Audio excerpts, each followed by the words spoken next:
Ndewo na ụmụnne m ji eme ọnụ, kedu ka unu mere? Aha m bụ Ugbo Oyibo. Eji m n'aka na unu dị mma, eji m n'aka na unu dị sam. Hello and welcome. My name is Ugbo Oyibo. I hope you are doing fine. I hope you are doing good. In today's video, I'll be talking about names of birds. Names of birds. If you can remember, in our last video, I talked about animals, and there I mentioned different animals we have. But in today's video, we'll be talking about names of some birds, okay? N'onyonyo nke taa, anyị ga-amụ aha nnụnụ dị iche iche enwere. Ọ bụ nnụnụ ga-elota n'onyonyo nke gara aga, anyị kwukwara aha anụmanụ dị iche iche anyị nwere. Mana abịa n'onyonyo nke taa, anyị ga-ekwu aha, anyị ga-akpọpụta aha nnụnụ dị iche iche anyị nwere. Ụfọdụ nnụnụ dị iche iche anyị nwere. Biko weta akwụkwọ gị, wetakwa mkpịsị edemede gị, maka na anyị ga na-edetu aha ụfọdụ nnụnụ ndị a ga na-akpọpụtara unu. Abịa na nnụnụ nke mbụ, anyị ga-ekwu maka goose. Goose pụtara ọkwa. So if you want to say goose in Igbo, you say ọkwa. Goose, ọkwa. Nnụnụ nke abụọ bụrụ vulture. Ịchọ ịkpọ vulture n'olu Igbo, ịkpọ ya gịnị? Udele. Vulture, udele. If you want to say vulture in Igbo, you say udele. Vulture. Notakwa na asị m na nke mbụ bụ gịnị? Goose. Nke nsị gị na ahịa n'Igbo bụrụ ọkwa. Goose, ọkwa. Nke abụọ bụrụ gịnị?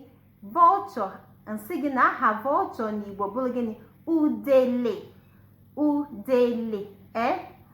Tupu ngaba n'iru, before I continue, achọrọ m ịgwa unu na ihe a na-akpọ bird na olu Igbo bụ gịnị? Nnụnụ.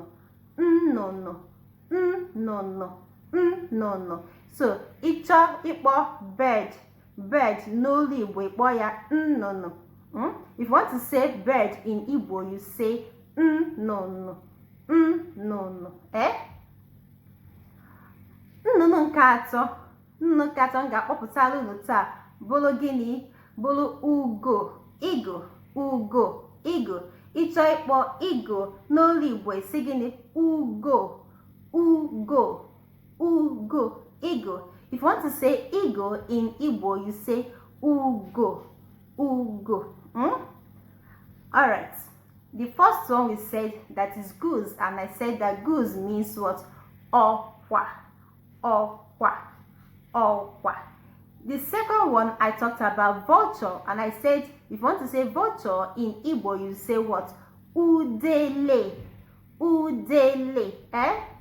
The third one I talked about eagle, and if you want to say eagle in Igbo, you say what? Ugo. Eagle. Abịa na nke anọ, the fourth one we talk about sparrow. If you want to say sparrow in Igbo, you say what? Nza. Sparrow. Nza. Ịchọ ịkpọ sparrow n'olu Igbo, esi gịnị? Nza. Goose, ọkwa. Vulture, udele. Eagle, ugo. Nke anọ bụ gịnị? Sparrow bụ gịnị? Nza. Eji m n'aka na iji mkpịsị edemede gị wee na-edetu ihe a n'akwụkwọ gị. Ichefukwana. Ngwa ka anyị na-aga n'iru. Ọ fọrọ nnụnụ abụọ m ga-akpọkwuru unu, anyị mechie onyonyo nke taa. Nke ise bụrụ gịnị? Bat. The fifth one is bat. If you want to say bat in Igbo, you say oso.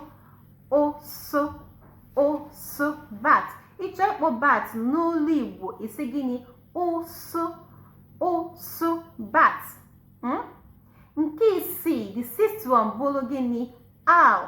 Ịchọ ịkpọ owl n'Igbo, ịkpọ ya gịnị? Ikwikwii.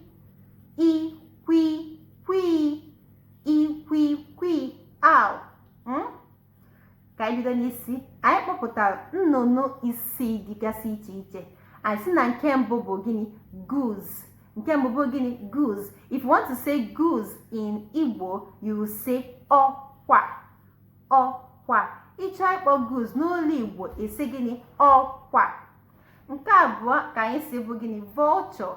Ịchọ ịkpọ vulture n'olu Igbo, esi gịnị? Udele. Udele. Vulture. Udele. Nke atọ ka anyị kpọrọ gịnị? Eagle. Eagle. Ịchọ ịkpọ eagle n'olu Igbo, kpọọ ya gịnị? Ugo. Ugo. Eagle. Nke anọ bụ gịnị? Sparrow. Ịchọ ịkpọ sparrow n'olu Igbo, ịkpọ ya gịnị? Nza. Nza. Nke ise ka anyị kpọọ gịnị? Bat. Ịchọ ịkpọ bat n'olu Igbo, ịkpọ ya gịnị? Ụsụ. Ụsụ. Nke isii bụ gịnị? Owl. Ịchọ ịkpọ owl n'olu Igbo, ịkpọ ya gịnị? Ikwikwii. Ikwikwii. Ejikwa m n'aka na unu na-edetusi ihe ndị a niile na-akpọpụta. I hope you are writing down all these things I'm calling out. Ngwanụ, anyị ga-akwụsị ebe a. Olu oge ọzọ anyị ebidokwa ebe anyị kwụsịrị. Ngwanụ, anyị ga-akwụsị ebe a. Olu n'onyonyo ọzọ anyị ga-elebakwa anya n'anụmanụ ndị dị iche iche bigasị n'ime mmiri. Ka Olisa bi n'igwe nye unu udo, nye unu akụnụba, nye unu ndụ, nye unu ahụ isi ike. Ka ọ dị.